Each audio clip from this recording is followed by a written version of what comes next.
honest with you, one of the coolest things I've seen using AI. Okay, I actually took a plan for it's actually a commercial. It's a multifamily property operator.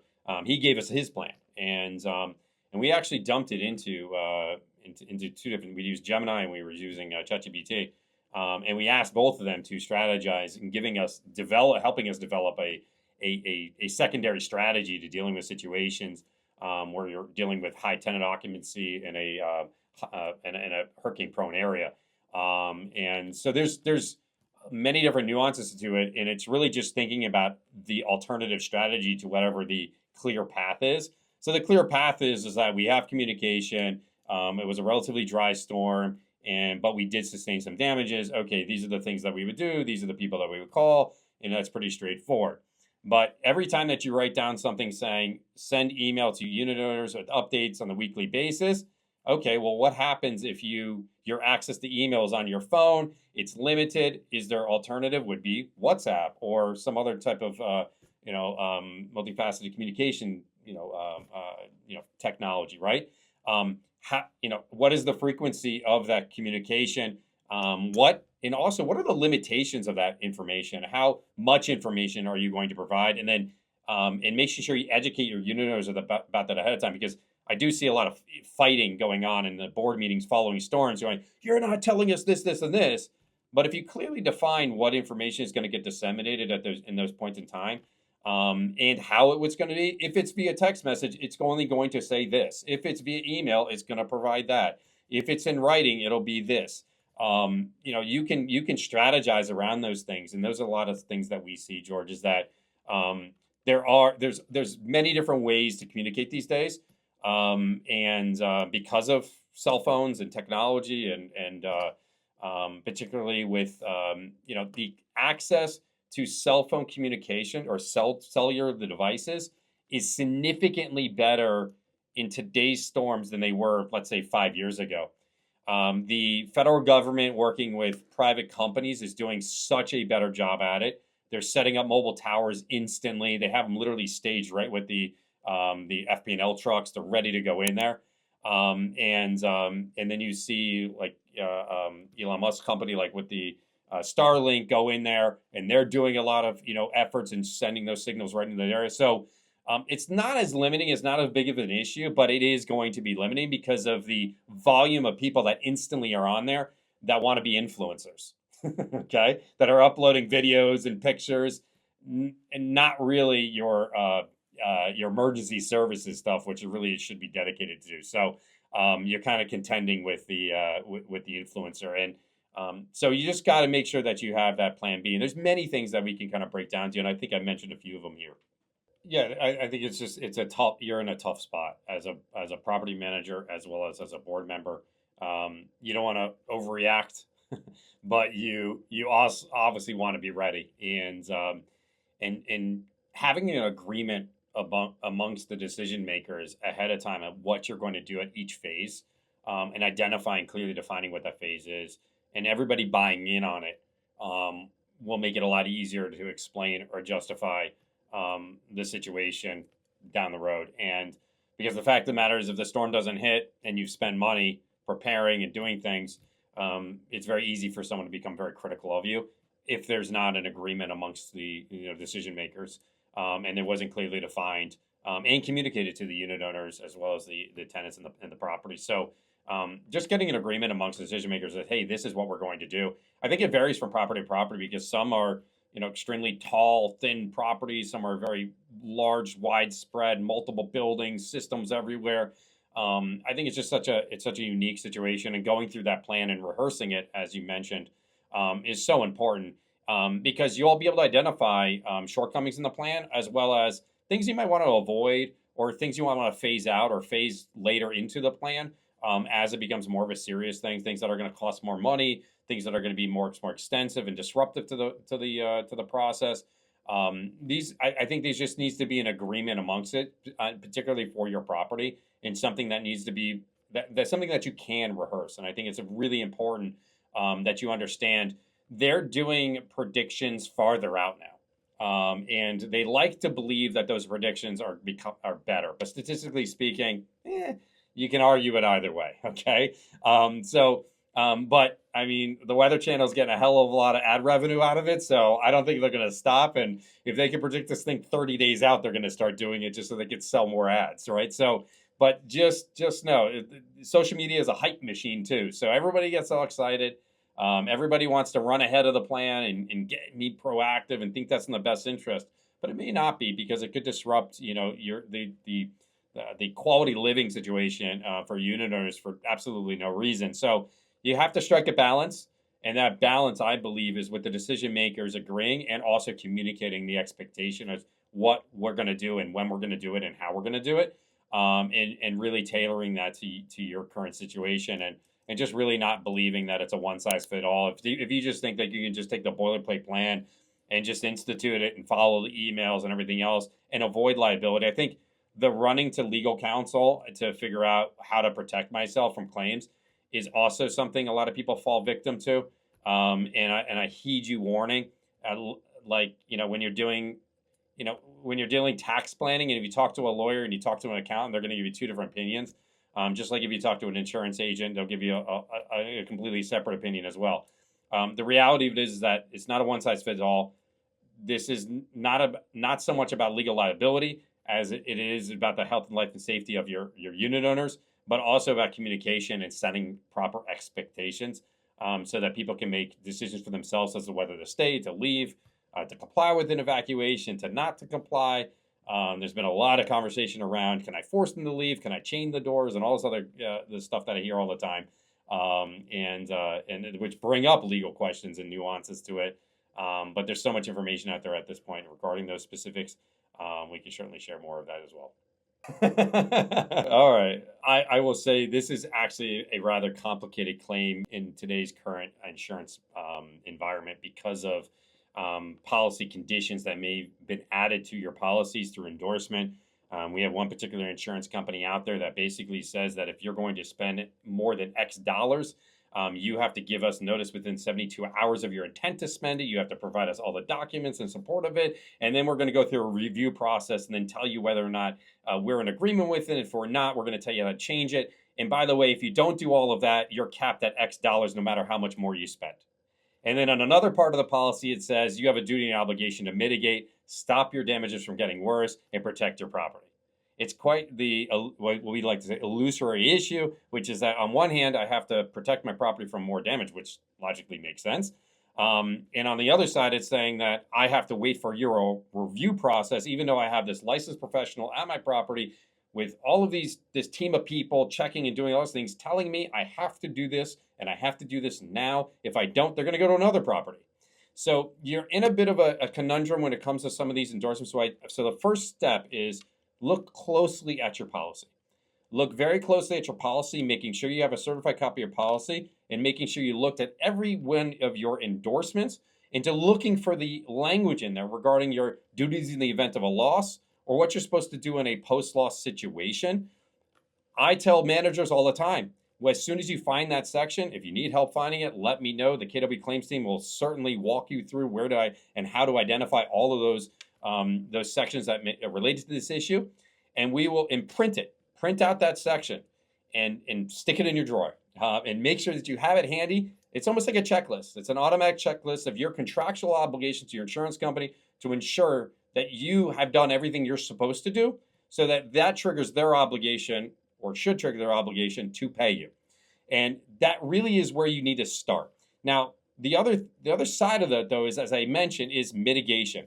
Now, as you move to do the mitigation and protecting your interest in your association and starting those repairs and what you should do and how far you should go, the first thing and the most essential part is health, life, and safety of your unit owners, or board members included, and making sure that the property is secured and that no one can actually hurt themselves, right?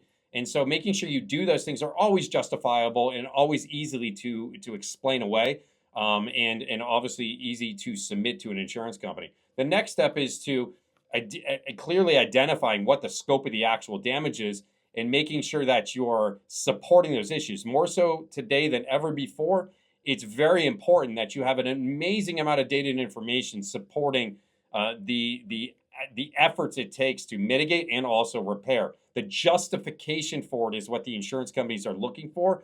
And even when they are given it or presented it, we're seeing insurance companies choose all kinds of wacky reasons as to why they don't owe all of it, some of it, or any of it at any point in time during the claims process. So make sure you take a very, very close look at your policy conditions, but also making sure that your contractors, your staff, your board, your managers, everybody is aware of the situation. There's communication going out, but also documenting the situation in progress photos of the situation, and documenting, diarying who you're speaking to, what they're saying, why they're telling you this. But as a board member or as a property manager, even those that have experience in insurance, as a lawyer, as a business person, don't act as if you are an expert. It is information that's being given to you by people working for you that you're paying on your behest to mitigate these things. This is in their words. This is what they're telling you.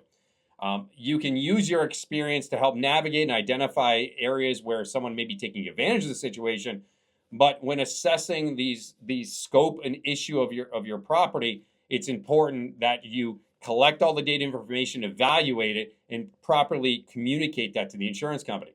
But the real problem that we often see with these hurricane claims is the type of notice that's actually given to the insurance company, which leads to the problem. And going back to my first point regarding the endorsements and the notice and the requirement in that nuanced policy, I would broadly state this, that a lot of associations and their boards and their property managers are trained to think, or educated to think, that the first line of offense in making a claim is actually noticing their broker. But I will tell you again, look closely at your policy, and what you'll notice is that the notice requirement in commercial policy sold to community associations, I haven't yet to see one that is different than this, specifically states that the notice has to either go directly to the insurance company and or to a third party administrator or adjuster that's been written into the policy, not to the broker. Why that's important is that as we all can play the game of telephone and things get lost in translation and information, sometimes brokers get overwhelmed. They ask you to fill out a court form. All of these things are unnecessary nor required pursuant to the policy.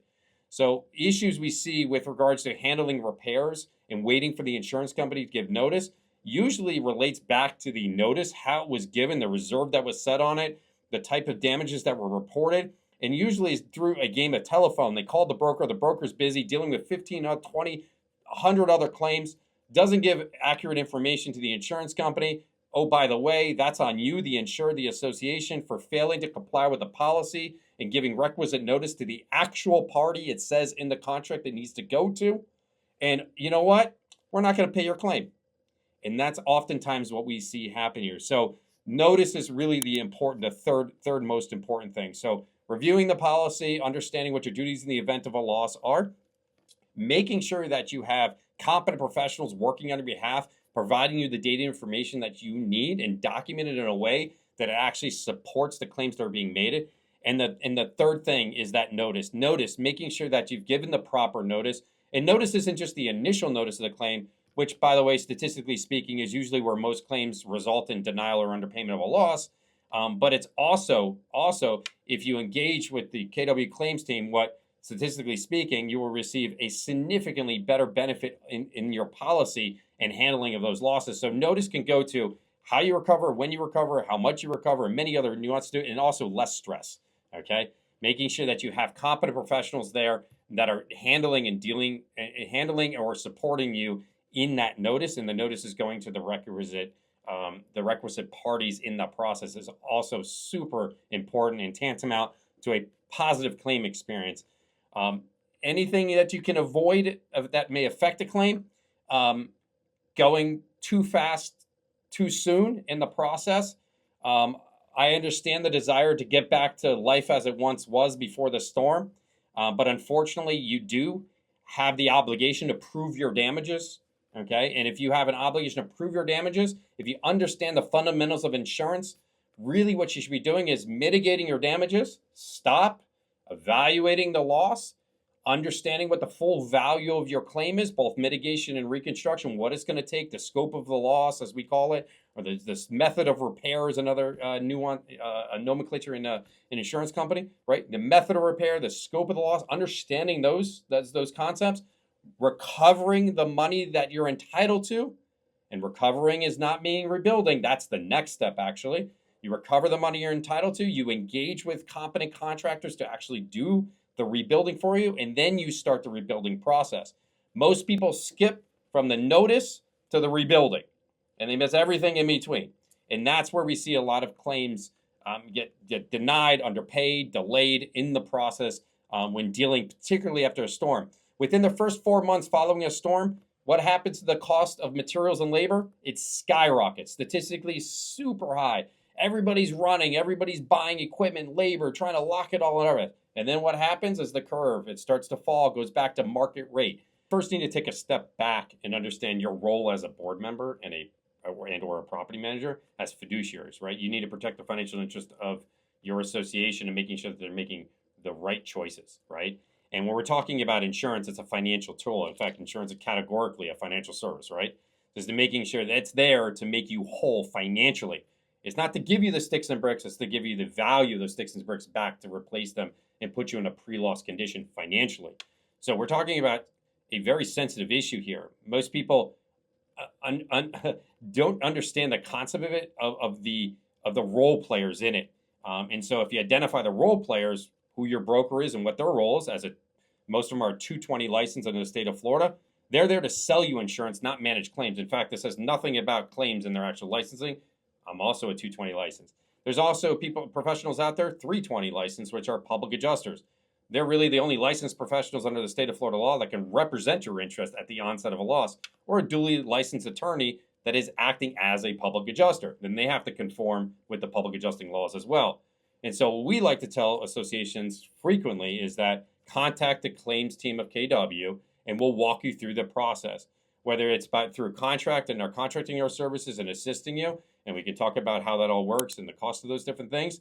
But that is truly the only way that you're going to make sure that you're protecting the financial interest of your association. Just like you're going to hire an owner's rep if you're doing a construction project, or a general contractor if you're going to do that construction, or engage a lawyer to deal with a legal issue, or an accountant to deal with filing taxes.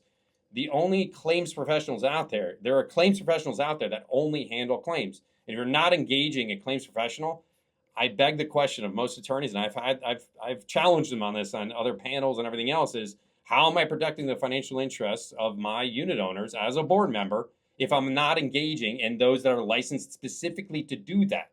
And there's plenty of statistics out there. There's one, a report just came out of Texas, basically said, if you hired a representative to handle your claim, 98% of the time you receive more money than those that don't. In the state of Florida, they actually did a study which showed that if you engage a representative at the onset of a hurricane claim, you receive between 500 to 700% more than those that don't. It's not because you're taking advantage of the situation. It's because you understand how to navigate this process. And going back to the last question that was asked, there's so many nuances and issues and pitfalls in this process that your lawyer, your broker, or any other professional out there is not going to be aware of. And make a comment regarding system shutdowns. Sherman did a great job explaining and going into some of the details of it. As it relates to mechanical losses that occur following a storm, just understand that when that mechanical system gets turned back on, and that short occurs, using Sherwin's words, we describe it differently, and with the mechanical failure or the equipment breakdown occurs, that's actually your date of loss. It's not the date of the storm. And we see a lot of people pervert that and get that confused when they report the claim to their equipment breakdown policy or their boiler machinery policy, whatever. They use a couple different names for it. Oftentimes they'll use the date of the hurricane when they shut it down, but or when the storm hit. And unfortunately confuse the actual date of loss. The loss occurred when that system failed, not when you turned it off to prevent the failure, okay? So just very important, and could be hundreds of thousands of dollars or a multi-million-dollar issue that I just mentioned right there we often see. And that applies to elevators, pumps, boiler machineries, generators. We've seen some generators get damaged by some storm situation, high winds and debris. So just keep that in mind. The date that it fails is your date of loss when dealing with a mechanical claim. Answering George's question. A lot of people knocking on doors, a lot of people out there. Everybody can't be everywhere. I wish I could help all of you all at once, and often be everywhere we can be. That's a great way. A great way to ensure to increase your hit rate of getting us in front of you, the KW's claim team, is the contact ahead of time. Allow us the opportunity to talk with your board, your unit owners, invite us to speak, have your property manager reach out to us, talk about information that you might need from us ahead of time, just like you would with your mitigation contractors, just like you would with Sherwin's team. Reach out to us. All our information is there. We are a service offering of KW. We want to make sure that you have access to us as an additional service. We want to make sure that there's operational efficiencies, that we're consistent with everything, reducing risks. We are a trusted resource, and we add a lot of value to associations often when doing this process. As you can tell here, we are a subject matter expert when it particularly comes to claims, property-related losses, whether they're under your building policy or your flood policy or your equipment breakdown, E&O, D&O type claims, any sort of claim like that. Now, when it comes to workman comp, health, life, or death of dying, not our bag. But anything related to real property issues, make sure you reach out to us. There's a lot of people out there knocking on doors. Obviously, people try to take advantage of when you're at your worst. They want to take advantage of you, and unfortunately, humanity is usually at its worst. So be cautious. There is a lot of licensing information that's easily available online. The Department of Financial Services, I recommend that you check it. Not only check to see that they're licensed, is when did they get licensed and what kind of license are they holding. There are strict laws against contractors being public adjusters or offering claim services. Very, very strict language around that. There is lawyers. Lawyers love to jump out there and say, oh, we have these people or we can do this. That's your nuclear option. You're going to posture for defense. There's a lot of reasons why that's not in your best interest to jump to your lawyer or the lawyer's best friend in dealing with the situation. And I will say most certainly the insurance companies will immediately posture. There's also this nuanced thing where everything that they do and everything communication will suddenly become work product privileged, and they'll clam up. Oftentimes get shifted into another department, and it doesn't matter what the reserve is set up. Guess what? The claims process is almost certainly going to take longer. This is a cooperative process, but it's good information in, good information out. Bad information in, bad information out. It's going to lead to long delays. It's going to lead to posturing. It's going to lead to conflicts and interests. And so we want to make sure that we are perfectly aligned with you. And that's certainly where we are. KW is certainly aligned with its board members and unit owners and making sure that their interests are protected. That's what the claims team here at KW is intended to do. Reach out to us and we'll sit down and talk to you about all the intricacies of what we can do and how we can do it. Get involved in Sherwin's pre-planning process or in dealing with some planning on the ground as far as what we can do and what you need to do after a loss, and go through some of those scenarios with you. Again, we've represented like thousands of community associations, and we've handled more than $1 billion worth of loss and damage over the last 15 plus years. So I can assure you our team is equipped to get out there and do it.